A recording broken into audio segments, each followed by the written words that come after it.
Imagine this. One moment you're chilling with friends, just living life. The next minute you wake up face down in the cold, hard concrete. You look around and all you see is the glaring red of a Burger King sign.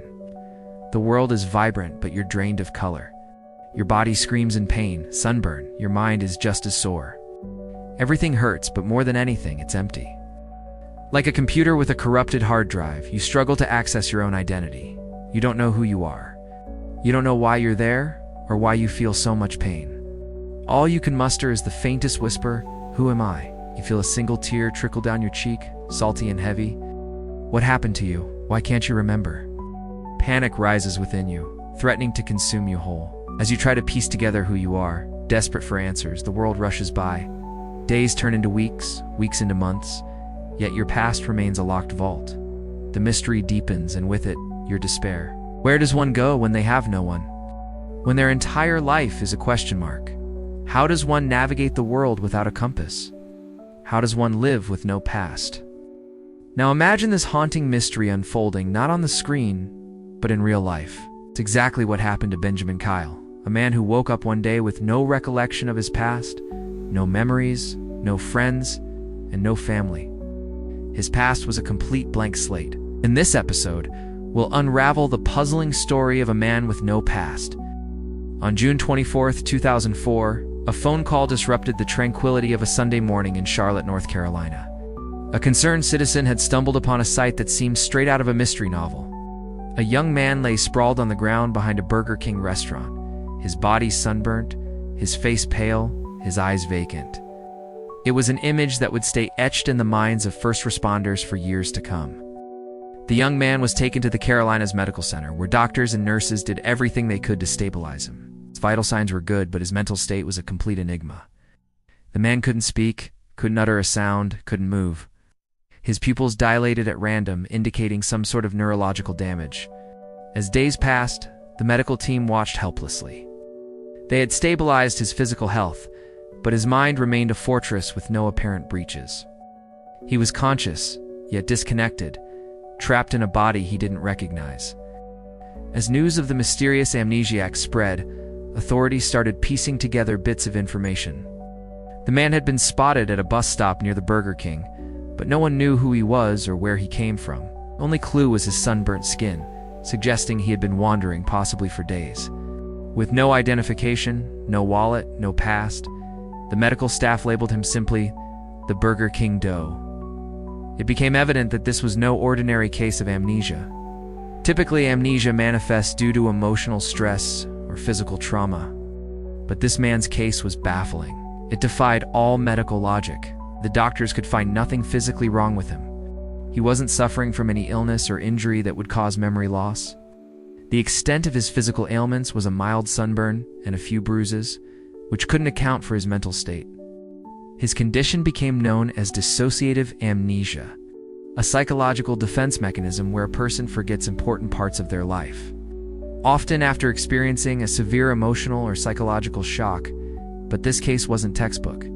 It was complex, perplexing, almost alien. A glimmer of hope arrived when the man started responding to the name Benjamin Kyle.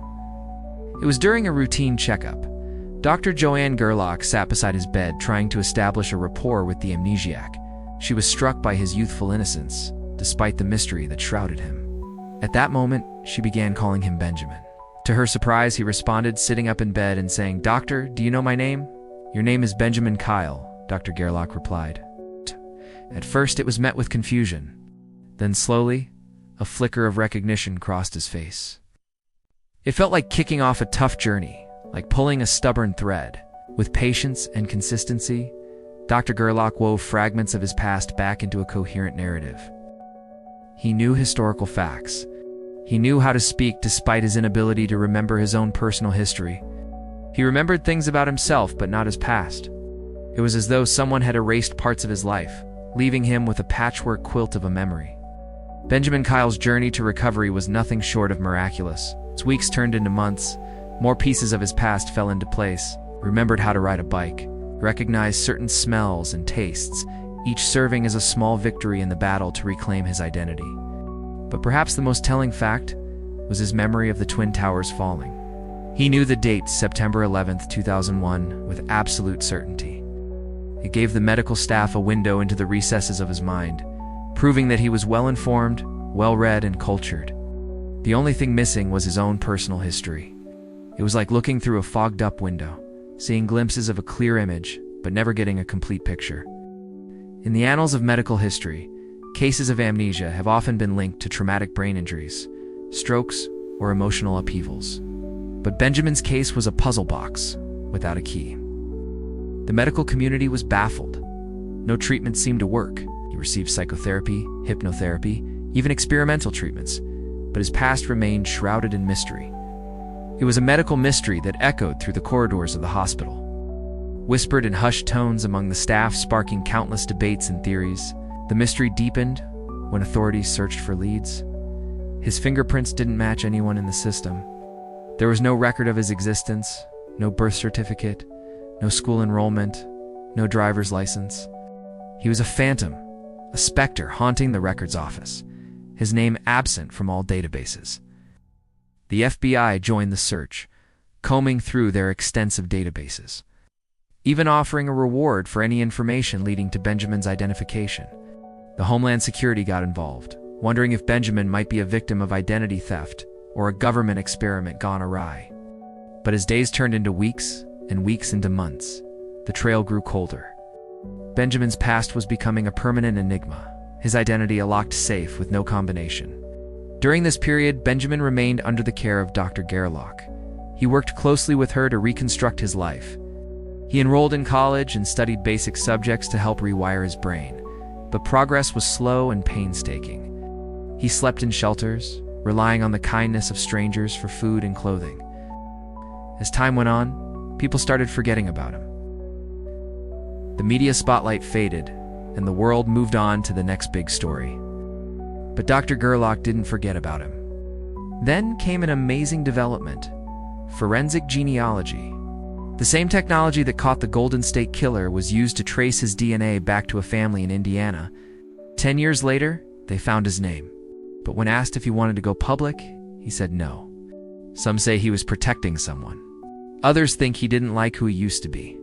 Or maybe losing your past was the only way to start over. Today, Benjamin lives under his real name again. Not quite lost, not quite found. Because sometimes the scariest mystery is not knowing who you are. At Suspense Core, we don't just tell stories. We dive into the heart of the unknown. If this mystery made you think, imagine what's coming next. Subscribe now and unlock the core of true suspense.